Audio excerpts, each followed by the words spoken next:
A single board doesn't look like money until you understand how every cut multiplies its value. The first cut feels simple, but it defines everything that follows in structure and resale potential.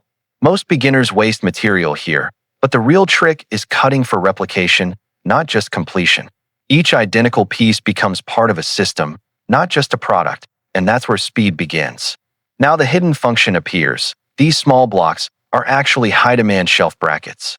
What looks decorative is actually structural, and that's exactly why people pay more for it. But here's where most people get it wrong. Sanding too early destroys efficiency. Instead, batch sanding transforms chaos into speed and consistency. This small shift cuts your time in half without changing the final quality. Now the edges reveal another hidden detail that increases perceived value instantly. Sharp corners look cheap, but softened edges feel intentional and premium. And suddenly, the same wood feels like a finished product instead of scrap. Now comes the part that most people underestimate. The finishing process defines the sale.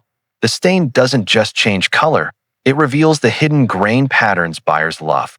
But too much stain ruins the contrast and kills the premium look instantly. So the real skill is control, not application. Now everything starts to look like something people would actually buy. But here's the unexpected part. You don't sell them individually. You bundle them, and suddenly the perceived value jumps without extra effort. The same wood now generates 3 times the revenue with almost the same labor. And this is where beginners start to see the bigger picture behind woodworking. Because it's not about making one piece, it's about designing repeatable systems. Now imagine scaling this with different products using the same logic. Simple candle holders, for example, follow the exact same mechanical thinking. The hole placement determines balance, heat resistance, and visual symmetry. Too shallow, and it becomes unstable. Too deep, and it loses elegance. But when it's right, it feels engineered, not improvised. And that's exactly what sells, the illusion of precision. Even in a simple workshop, precision creates perceived professionalism. Now here's something most people never realize until it's too late. Products don't fail because of complexity, they fail because of presentation. The structure is the same, but perception changes everything. And once you understand that, you stop guessing and start engineering demand. This is exactly the kind of system that turns basic tools into consistent income. If you want to shortcut years of trial and error, there's a structured path many beginners overlook.